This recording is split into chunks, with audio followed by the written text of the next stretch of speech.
Hello everyone, welcome to the channel. In this video, I will show you how you can download and install Bluestacks on your Windows 10 and 11. Let's get started. First of all, open your browser and search for Bluestacks.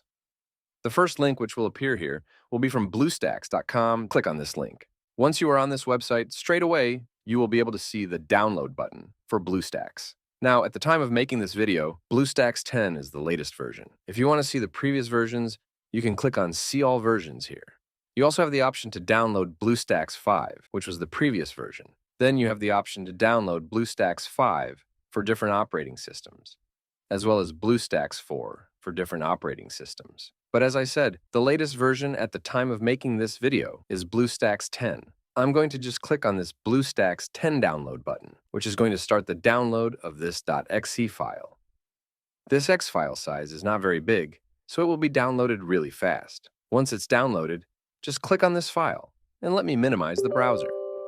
First of all, when the BlueStacks installer starts, your Windows is going to give you this message which says, do you want to allow this app to make changes on your device? I will click on Yes. Now I can see this first window which says, checking your system. Now you can see the BlueStacks installation wizard has been started. I can just click on the Install Now button. If I want, I can also customize this installation. For now, I will just click on the Install Now button, which is going to download some files first, and then it's going to start the installation process. You can see it's downloading some files.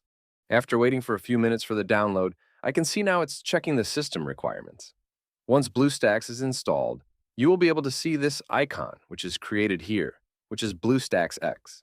Then, you will also see if BlueStacks is running, this icon here on the taskbar. I can click on the BlueStacks X option from here, which is going to look like this. I can click on OK here, and then maximize this window. You can see BlueStacks is working now. You can see on the left-hand side, I have Home, which I'm currently on. I have the Instant Play option, Web3 games, and then I have My Games options. I also have the App Player, which is this one. From here, I can download any games. For example, this game. I can click on this option and then install via Google Play. If you want to install any app via Google Play, you need to sign into the Google Play Store. So this is how you can download and install BlueStacks on your Windows operating system. If you found this tutorial helpful, please make sure to like the video and subscribe to our channel for more content like this. Thank you for watching.